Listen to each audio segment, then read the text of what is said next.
कन्या राशि फल अगस्त माह 2023। जन्म राशि के आधार पर कन्या राशि का एक महीने का संपूर्ण विश्लेषण करेंगे। कन्या राशि के जातकों के जीवन में भाग्य के स्वामी शुक्र ग्रह और आपके पंचम भाव के यानी कि पांचवें घर के जो लॉर्ड हैं शनि, ये दोनों ग्रह शनि और शुक्र पूरे अगस्त के महीने में वक्री अवस्था में गोचर करेंगे। ये दोनों जब वक्री होंगे तो कन्या राशि वालों के लिए संपूर्ण विकास का एक अवसर बनाएंगे, क्योंकि जब कोई ग्रह रेट्रोग्रेड होता है, वक्री होता है, तो वक्री होने पर उसके अंदर एक ताकत आ जाती है। क्योंकि जब आप जीवन में नए मंजिल की ओर बढ़ते हैं आगे, तो आपको वहां पे सारा नया एक्सपीरियंस मिलता है। लेकिन यदि आपको कहा जाए कि आप फ्लैशबैक में जाइए, पीछे जाइए, या फिर आप जिन कार्यों को कर चुके हैं उन्हीं कार्यों को दोबारा करने लगे, तो ज्यादा आप कॉन्फिडेंट होकर उन कार्यों को करते हैं, क्योंकि आपको पता है, आपने पहले से ही कर रखा है। तो इन दोनों ग्रहों का वक्री होने का मतलब होता है कि कन्या राशि के जातकों के जीवन में पूरे अगस्त के माह में बहुत ही शानदार मोमेंटम रहेगा। शुक्र का अस्त अवस्था जो है अगस्त के महीने में होगा। कब से कब तक होगा इसकी पूरी विस्तृत विश्लेषण बताएंगे। शुक्र के अस्त होने से कन्या राशि वाले जातकों को क्या सावधानी रखनी चाहिए, और कार्यक्रम के अंत में आपको बहुत ही सरल आपके जीवन से जुड़ा हुआ महत्वपूर्ण उपाय भी बताएंगे अपने इस खास कार्यक्रम में। दिव्य रत्न ज्ञान चैनल में आपका बहुत बहुत हार्दिक स्वागत है। नमस्कार, जय माता दी। प्रिय दर्शकों, चैनल में यदि पहली बार जुड़ रहे हैं तो सबसे पहले तो आप हमारे चैनल को सब्सक्राइब जरूर कर लीजिए। फेसबुक पेज पर देख रहे हैं तो पेज को आप लाइक करें, फॉलो करें, हमारे साथ लगातार आप जुड़े रहें। इस चार्ट के माध्यम से कन्या राशि के जातकों के जीवन में अगले एक महीने में महत्वपूर्ण ग्रहों के परिवर्तन के बदलाव का प्रभाव आपको बताएंगे, समझाएंगे।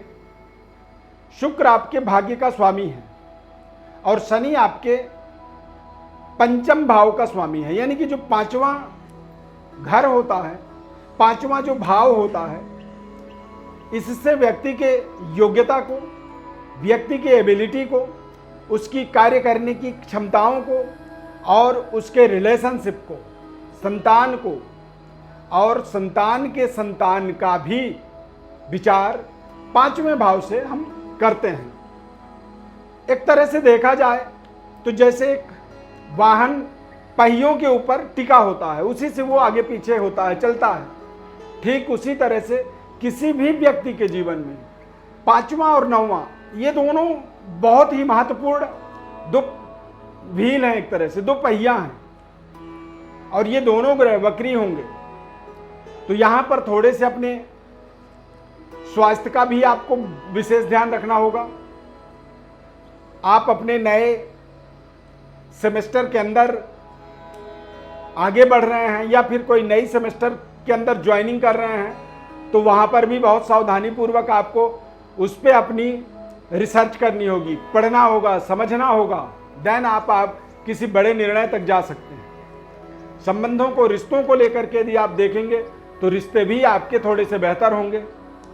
शनि का वक्री होने का मतलब होता है कन्या राशि के जातकों के लिए देश विदेश, दूर दूर तक जो हमारे रिलेशनशिप होते हैं, उनसे हमें विशेष लाभ मिल सकता है।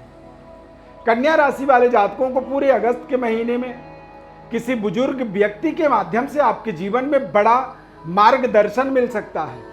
आपके जीवन के बड़ी डेवलपमेंट का आपको एक प्रमाण पत्र जो है किसी बुजुर्ग व्यक्ति के द्वारा प्राप्त हो सकता है। लव लाइफ आपकी पूरे अगस्त के महीने में बहुत शानदार रहने वाली है। 3 अगस्त से लेकर के 18 अगस्त तक, यानी कि करीब करीब 15-16 दिन शुक्र ग्रह अस्त रहेंगे। और जब शुक्र ग्रह जब अस्त होते हैं, वो आपके भाग्य के स्वामी होते हैं, और जब किसी के भाग्य का स्वामी ही एक तरह से अस्त हो जाए, साइड हो जाए, तो वहां पर आपको थोड़ी सी अपने जीवन के महत्वपूर्ण निर्णयों को बहुत सोच समझ करके करना चाहिए। भाग्य के बजाय अपने कर्मों को प्रधानता देनी चाहिए और सोच समझ करके किसी भी नए सिस्टम को, नए टेंडर को, नई व्यवस्था को अपने जीवन में आपको जोड़ने का प्रयास करना होगा। 3 अगस्त से 18 अगस्त के मध्य जब शुक्र अस्त होगा तो उस समय में आपको कोशिश करना है कि जीवन के महत्वपूर्ण कार्यों को इस समय में ना किया जाए। दैवी शक्ति की आराधना की जाए और कोशिश करें कि आप अपने जीवन के महत्वपूर्ण प्रोजेक्टों के शुरुआत के लिए इस समय को अवॉइड करें। इस समय से आप बचें। इस समय में किसी भी तरह की कोई भी मांगलिक कार्य ना करें। यज्ञ अनुष्ठान, पूजा पाठ इत्यादि आप जरूर करें, लेकिन मांगलिक कार्य, विवाह, उपनयन, गृह प्रवेश, इस तरह की चीजों को ना करें। इससे आप बचें, क्योंकि शुक्र ग्रह का अस्त होने का मतलब होता है कि सभी तरह के हमारे जो जीवन के मांगलिक मोमेंट होते हैं वो एक तरह से बंद हो जाते हैं। तो आपको भी इस चीज का पूरी ध्यान रखना होगा। कारोबार व्यापार के दृष्टिकोण से देखेंगे तो भाग्य के स्वामी और आपके 5वें घर के स्वामी, ये दोनों ही वक्री अवस्था में रहेंगे और दोनों का जो प्लेसमेंट बनेगा ये कहीं ना कहीं बहुत शानदार बनने वाला है। यानी कि 7 अगस्त तक देखा जाए तो शनि और शुक्र आमने सामने होंगे, यानी कि एक दूसरे को देखेंगे। तो 1 अगस्त से 7 अगस्त के मध्य का जो समय होगा, इस समय में आपको अपने कारोबार के अंदर, व्यापार के अंदर पूरी ताकत लगानी है। पारिवारिक सुखद वातावरण भी बनेगा इस समय में और व्यापारिक शानदार सफलता का ये टाइम आप इसे अपने किसी डायरी में लिख सकते हैं 1 से 7 अगस्त तक, क्योंकि शनि और शुक्र ये दोनों एक दूसरे के आमने सामने होंगे और इन दोनों का आमना सामना ही अपने आप में एक बेहद महत्वपूर्ण आपके जीवन के लिए उपलब्धि है। हालांकि शुक्र का वक्री अवस्था के अंदर कर्क राशि में भी गोचर होगा, यानी कि 7 अगस्त को शुक्र कर्क राशि में चले जाएंगे, लाभ में।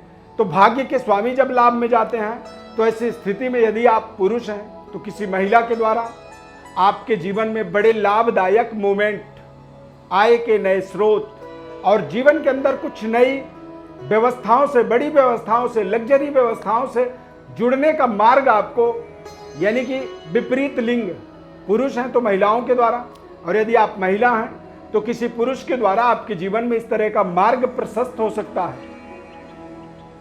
तो यहां पर आपको ध्यान रखना होगा। मोमेंटम ग्रहों का बहुत शानदार है, भाग्य का एक शानदार सपोर्ट मिलने वाला है। देश विदेश में अपने रिलेशनों को आप स्ट्रॉन्ग कर पाएंगे। शुक्र ग्रह का गोचर आपके 7 अगस्त के बाद लाभ स्थान पर होगा। तो लाभ स्थान पर जब शुक्र का गोचर होगा तो ये आपके करियर में सफलता देगा, संतान प्राप्ति का, संतान के भाग्य का उदय और संतान की तरक्की, संतान के संतान की प्राप्ति, क्योंकि पंचमेश 5वें घर को शुक्र ग्रह कर्क राशि में बैठ करके कन्या राशि वाले जातकों के जीवन में वो दृष्टि डालेगा। तो भाग्य का स्वामी है, तो भाग्य का स्वामी होकर के जब लाभ स्थान पर गोचर करता है तो निश्चित रूप से आप समझिए कि पंचम भाव को वो एक्टिवेट कर देता है। और 5वां घर क्या है? तो हमारा लव लाइफ, हमारी एबिलिटी, करियर, कार्य क्षेत्र और हमारे संतान का, संतान के संतान का योग बनेगा। ये योग इसलिए बन रहा है क्योंकि भाग्य का स्वामी कहते हैं कि भाग्यम फलति सर्वत्र न च विद्या न च पौरुषम, यानी कि भाग्य आपका जब बलवान होगा तो निश्चित रूप से आप जिन कार्यों को करना चाहते हैं, जिन प्रोजेक्टों को जीवन में मैटेरियलाइज करना चाहते हैं, वो आपके लिए बेहद शानदार साबित होने वाले हैं, क्योंकि भाग्य का स्वामी लाभ स्थान पर गोचर करेगा। और 18 अगस्त के बाद आप देखेंगे कि मंगल का गोचर भी चंद्रमा के साथ बन जाएगा। तो यानी कि 18 अगस्त से महीने के अंत तक 31 अगस्त तक आप देखेंगे तो महालक्ष्मी राजयोग बन जाएगा। सावधानी आपको 3 अगस्त से 18 अगस्त के मध्य रखना है, जब शुक्र ग्रह अस्त होगा। 18 अगस्त के बाद आप देखेंगे कि मंगल का गोचर आपके लगन में हो जाएगा, कन्या राशि में, और कन्या राशि में मंगल दिग्बली होता है, ताकतवर होता है। तो ये आपके लिए अनेक संभावनाओं को लाके आपके सामने स्थापित कर देता है। आपके सामने तमाम अवसर बनने लगते हैं और आप अपनी सफलता के मार्ग में निरंतर आगे बढ़ने में सफल हो जाते हैं। प्रिय दर्शकों, कार्यक्रम के प्रारंभ में हमने कहा था कि कार्यक्रम के अंत में आपको उपाय बताएंगे। देखिए, कन्या राशि के जातकों के जीवन में शनि, शुक्र और बुध ये प्रधान ग्रह होते हैं। ये आपके कारक ग्रह होते हैं। ये एक तरह से आपके जीवन के स्तंभ हैं, फाउंडेशन हैं।